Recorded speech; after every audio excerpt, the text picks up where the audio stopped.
Hey, friends, welcome to Powerful on Purpose podcast, where we talk to amazing women who are sharing their stories and making an impact in the world with their mission. So today I'm super excited to welcome Bessie to the podcast. And Bessie is a spiritual mentor, a hypnotherapist, and a sacred death care guide. She combines 30 years of experience in counseling, therapy, coaching, and spirituality to walk clients through some of life's challenging and tender moments, right? That being marriage and relationship, grief, trauma, and finding our soul's purpose. And Bessie is also the creator of the Art of Spiritual Living, which we're going to delve into a little bit because I'm curious about that as well. So, welcome, Bessie, and thank you so much for joining us. Thank you, Leslie. I'm so happy to be here. Thank you for inviting me. Absolutely, Yeah. absolutely. Always a joy. So, yeah, tell us a little bit about, well, first, because I like to start with your story, right? What was the path that led you to do what you're doing now? And then we're going to delve into the art of spiritual living and all the things you do for your clients. Wow. Okay, that's a lot. Let me see if I can try to encapsulate it. Um, I feel like I've always been very intuitive and very sensitive to energy, and to just being able to feel maybe family who's passed, or just feel spirits, or just this inner knowing. And I've always been curious about what the heck that was. And I was raised a Catholic. And so there was this thing of, and I just want to say that there's so many things about the Catholic religion that I can honor and embrace, and some where I can say right now that I'm very spiritual. I am a very spiritual person. But how this all led me to doing what I do is that I always wondered what the heck happens after we leave this earth. Where do we go? Because I feel energy, I can feel spirits, or loved ones, but what does that mean? You know, and while I've been on, and I feel like I've really been very intuitive from long, long time ago as a young child. But what really impacted me was learning about myself. As a therapist, I learned so much about how important it is to be loving towards ourselves, and how that impacts others when we can really be unconditionally loving to ourselves and others.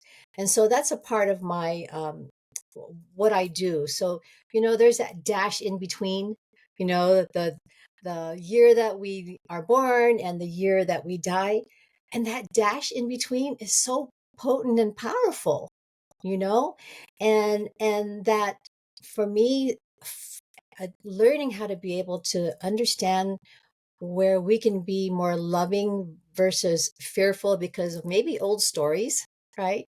How can we be more loving towards ourselves? That creates the space where we can be loving to others. And so, segueing into that, um, I helped my father pass, and we had a very, for me, my perspective, my relationship was really not the best because he had his own story. When then I created my story that I wasn't loved by him. But I had to just kind of let that all go out the door to know that he had a painful childhood and he was afraid to die. And so for me, I had this download that he's afraid to die. So I held space for him when he passed. And that was the most beautiful experience that I felt like I was able to do for my father, and to help him transition. And then I've helped clients also with their transitioning, but all the loss on their end, but also how to learn how to be able to love themselves and unconditionally love others as well. A challenge, of course, because we all have stories, Right? but this is our path. This is what we're supposed to be doing and learning about ourselves, because love is the greatest vibration of all in this earth, as we live this human life. So, and the last thing that really impacted me that I wanted to share is that dash with my father was huge, right? That unconditional love, that dash with my mother to help her transition in a loving, sacred way was very important for both of us. Our relationship was better, but with her, I was able to talk to her about death. She was afraid. She was afraid to even, well, in our culture, our throat chakra can be very closed up about talking about death. And I think for just the entire world, it's hard to talk about death. Of course it is. But I was able to just open up and help my mom understand that, and I didn't say it in this way, but as we are born, our bodies break down and we are going to leave this earth one day. So let's embrace the life that we have right now. And I was able to embrace every moment with my mom, being present for her, but also walking her through this path with unconditional love, that I'm with you until your last breath. But also remember, Mom, I know that you're afraid to die, that we can still connect with one another after you've passed. So she impacted me a lot about how to really be able to have lives in a spiritual way in our life, and to be more loving and forgiving and compassionate. So yeah, Right?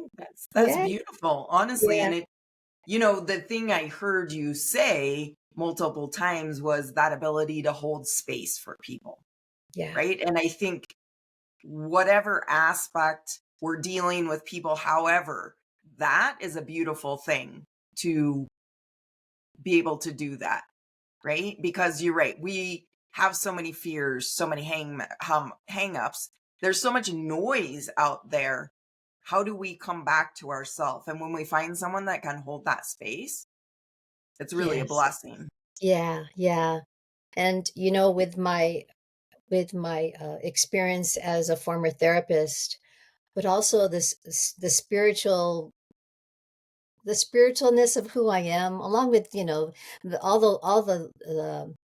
different learnings that I've done with other workshops and things like that. There has been this quote that just really, and I don't know if I can say it specifically, but we are not human beings having a spiritual experience. We are spiritual beings having a human existence. And so that just really like hit me hard to understand that, wow, okay, um, I know that this life is not the only life that I've lived. And this is something that I have evidence that, oh my gosh, I felt my mom after she passed. I felt her touch my right arm, my right shoulder.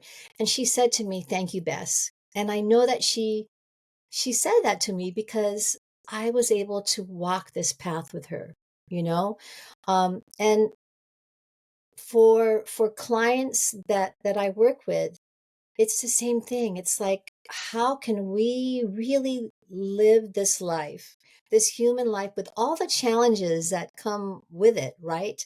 To be able to not be afraid of it, but to learn what is the lesson that I am to learn about this challenge. And when you can be open to that, I think that's so important, to be able to open up a bigger horizon, a bigger um, understanding and knowing about how relationship is so key and important. And I feel very fortunate that I've been able to hold space with many clients to to have them feel safe, to have them feel heard, and to just be able to, without judgment, hold that space for them, because probably from their stories, they haven't had that space to be able to know that they're safe, to be able to share what's been on their mind, and being held in their body about things that they've never been able to talk about. Yeah, yeah, Yeah, absolutely. yeah. Yeah, how so because do you feel like there's less or more spirituality? And how do we this this is the way my brain goes, right? Wasn't on our planned questions or anything, but how do we create more of that in our lives? You know, how and maybe you can even give us like how you help others create that in their lives. Is it something they're craving and they don't even know where to look? Right. Yeah, yeah. And they probably have maybe some sort of inkling like, wow, I think I might be intuitive, but I'm not really sure, you know? But I think because there's so much noise in the world and distractions, and maybe even fear that, oh, I don't know if I want to go there because it might be too heavy. Um, the first thing that I do with my clients is to teach them how to breathe and ground. Because, if you're going, doing so much and don't have that understanding how it's important to breathe and ground and be still, then you're not going to be able to listen to any of the intuitive hits that you may be getting, or the wisdom that may be coming through from your higher self or spirit, whatever word you'd like to be able to use. But the first and foremost thing that I do with my clients is teach them how to breathe and teach them how to ground. Because the more that you're still, the more that, and I love to be able to bridge science with spirituality. The more that you're able to teach your neural pathways a new way of like, oh, okay, I'm supposed to be slowing down right now. And that, I've noticed, has been so helpful to get to the next step. But it takes time, consistency, and practice to even do that. And so I incorporate that all the time. Yeah. Awesome. Yeah, I personally for me, like breath work changed my life, right? When I discovered it and so many benefits and you're so right that we really don't know how to breathe, which maybe sounds crazy to people, but it's very true, right? We breathe very shallowly and um Yeah. yeah, and then things get stuck in our bodies that breath work can move Right. through. Yeah, Yes, absolutely. absolutely. So Yeah. Yeah. I Yeah. love that part. Yeah, Yeah. for sure. Yeah.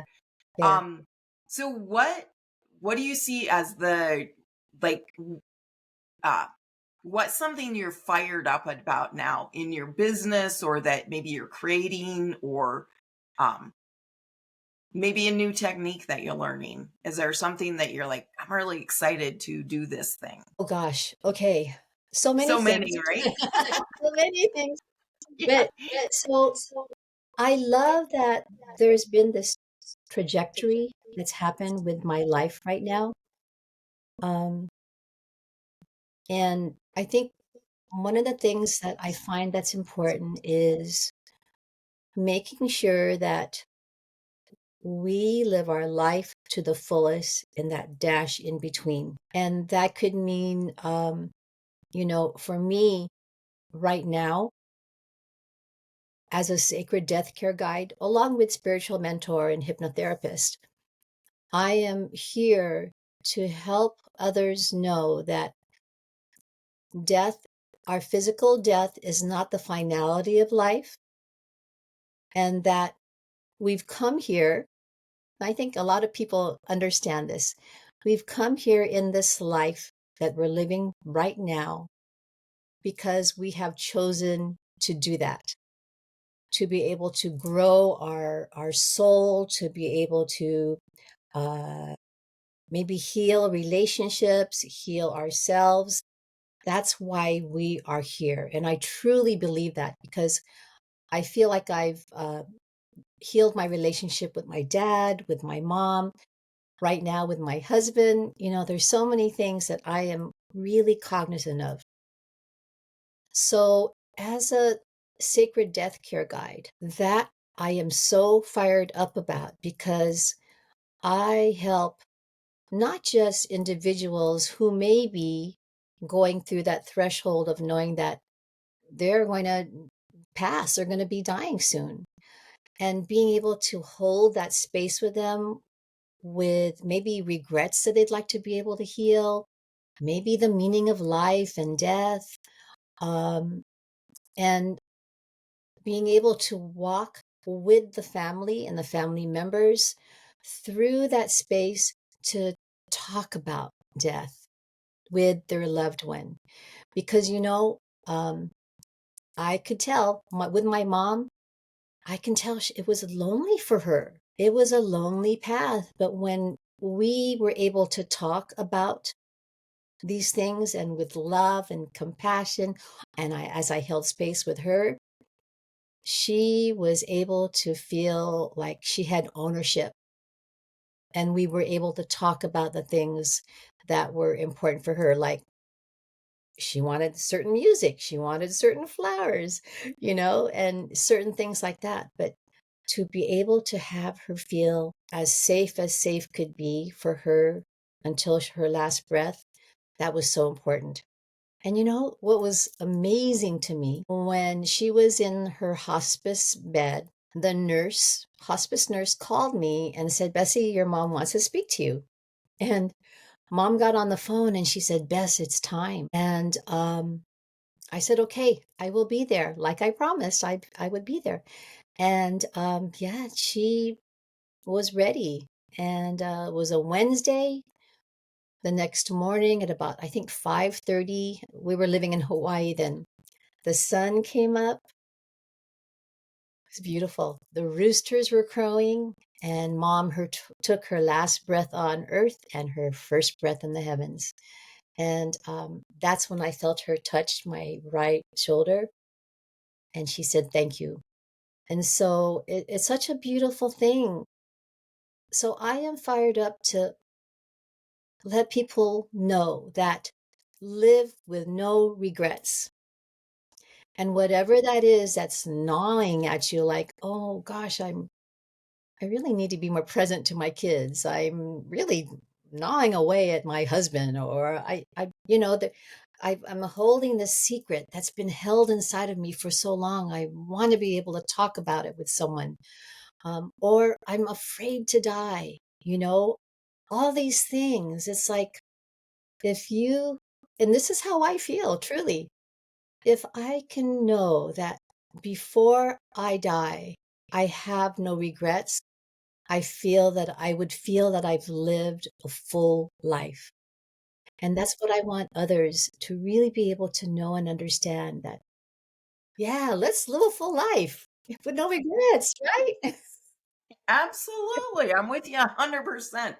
That quote, it makes me think of that quote, something about like when I go out, I want to be, because it's like I used up every ounce of my body and my mind and my soul, right? It's just like I'm done, but Yeah. that's because I laid it on the line. Yes, yes, yes.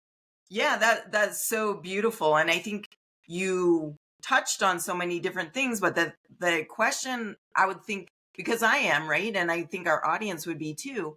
So when you have someone that is dying, or maybe it's you, how do you start those conversations?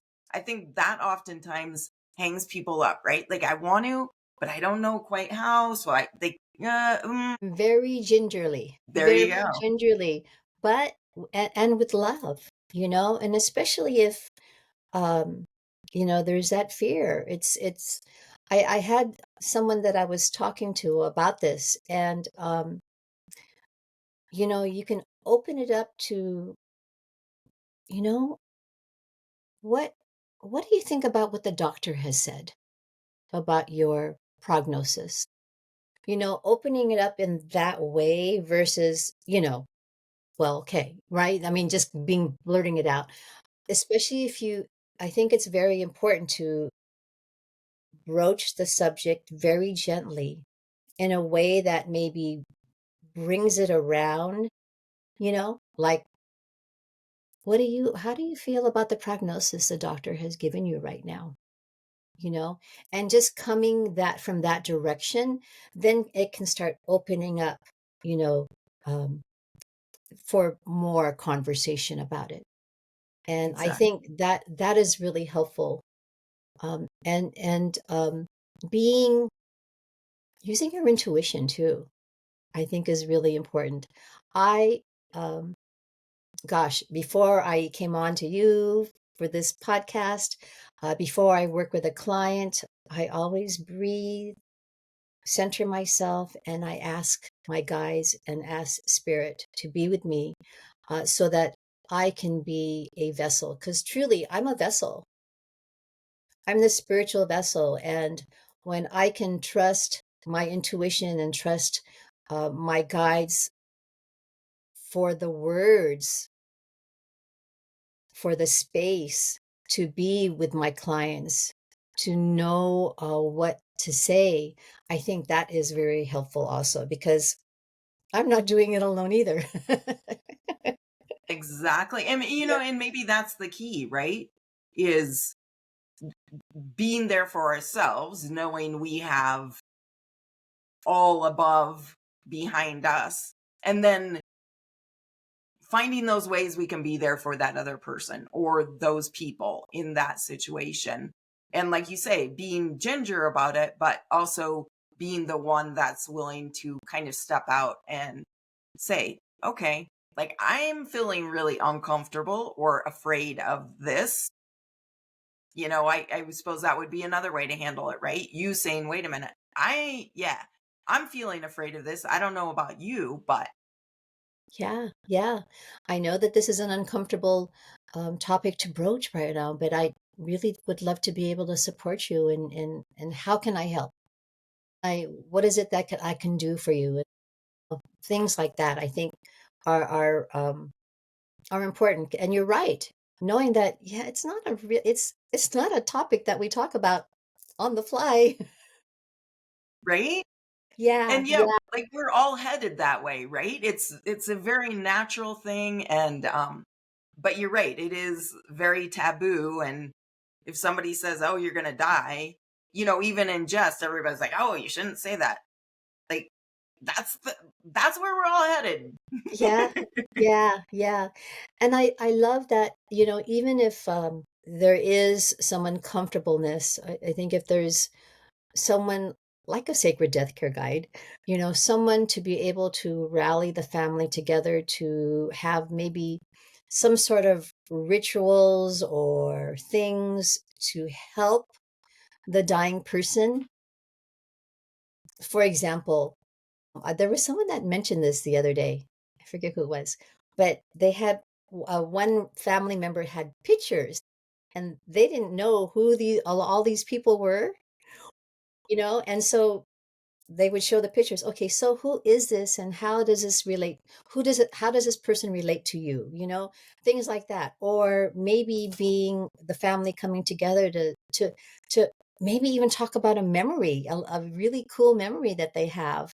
And that can bring love and laughter and connection to everybody.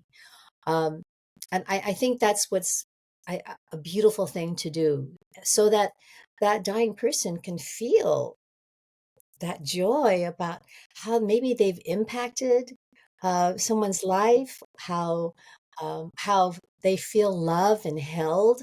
I mean, how can you imagine how beautiful that would be? Yeah, Yes. yeah. Yeah, So I'm really exactly. fired up about that right now, and that is that dash in between in the art of spiritual living, for Gotcha. sure. Yeah. Yeah, Yeah. yeah. Absolutely. Well, this has been wonderful and amazing. And I know people want to know how they can get hold of you. Is there a place that they can find you Yes. online? Yeah, I actually have a chakra assessment, Yeah. and I will provide the link. But imagine that our bodies hold um, energy, and so our chakras are seven in the physical body, and they're like They're like energetic floppy disks. That's the best way I can explain it. And for example, for me, I really felt like my throat chakra was really closed because of old stories, and I was able to talk about death with my mom and really open up my heart chakra. So um, that quiz, when you take it, will give you information on where your energy is right now, and maybe that'll give you some an opportunity to really look at that. After you take the quiz, you can actually schedule a free connection call with me. So I would love to be able to go over the results of the quiz with you if you'd like to be able to do that as well. That's perfect. I'm sure Yeah, you'll have some takers on that. Yes. yeah, And yeah. do you have any last words of advice or anything that you'd like to say before we wrap up?